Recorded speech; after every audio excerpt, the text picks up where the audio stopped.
خوش آمدید ہے آپ کے اس چینل پر فصیح کلام کے ساتھ رضی کے ساتھ۔ آج ہم ڈاکٹر علامہ اقبال کے بارے جاننے کی کوشش کرتے ہیں۔ ڈاکٹر علامہ اقبال، جن کی پیدائش سیالکوٹ میں 1877 ء میں ہوئی، انہوں نے سیالکوٹ ہی میں امتیاز کے ساتھ انٹرانس کا امتحان پاس کیا، پھر لاہور میں اعلیٰ تعلیم پائی۔ کچھ دن بعد وہ یوروپ گئے اور انگلستان سے قانون کی اور جرمنی سے فلسفے میں ڈاکٹریٹ کی ڈگری حاصل کی۔ ابتدائی تعلیم کے زمانے ہی سے اقبال شعر کہنے لگے تھے۔ اقبال نے شاعری کی ابتدا غزل سے کی اور داغ سے اصلاح لی۔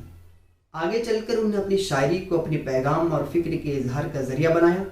وہ حرکت و عمل خود ہی کی پیغام دیتے ہیں اور ان خوبیوں کو انسانیت کی بقا کے لیے ضرور سمجھتے ہیں۔ ان کے کلام میں موسیقیت اور زور بیاں ہے۔ انہوں نے لفظوں کے انتخاب میں بڑی ہنرمندی کا ثبوت دیا، اس لیے ان کے اشعار میں خوش آمدی بہت ہیں۔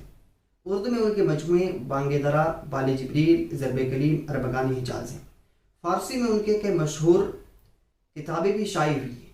اقبال کو 20ویں صدی کا سب سے بڑا ہندوستانی شاعر کہا جا سکتا ہے۔ انہوں نے ہندوستانیوں نہیں بلکہ ہندوستانی مسلمانوں کو ذہنی اور تہذیبی غلامی سے آزاد کرایا اور یہ بتایا کہ یورپ کی مادہ پرستی اور بے انصافی پر مبنی ہے، اسے بہت جلد زوال آ جائے گا۔ اقبال کی شاعری میں فلسفہ، غزل، ڈرامہ، پیغام عمل ہیں۔ اقبال کی مشہور اشعار میں سے ہیں کہ منزل سے آگے بڑھ کر منزل تلاش کر، مل جائے تجھ کو دریا تو سمندر تلاش کر، ہر شیشہ ٹوٹ جاتا ہے پتھر کی چوٹ سے، پتھر ہی ٹوٹ جائے وہ شیشہ تلاش کر۔ اقبال کی وفات 1938 ء میں ہوئی۔ اسی تمام ویڈیوز کو دیکھنے کے لیے زیادہ سے زیادہ لائک کریں، چینل کو سبسکرائب کریں۔ تھینک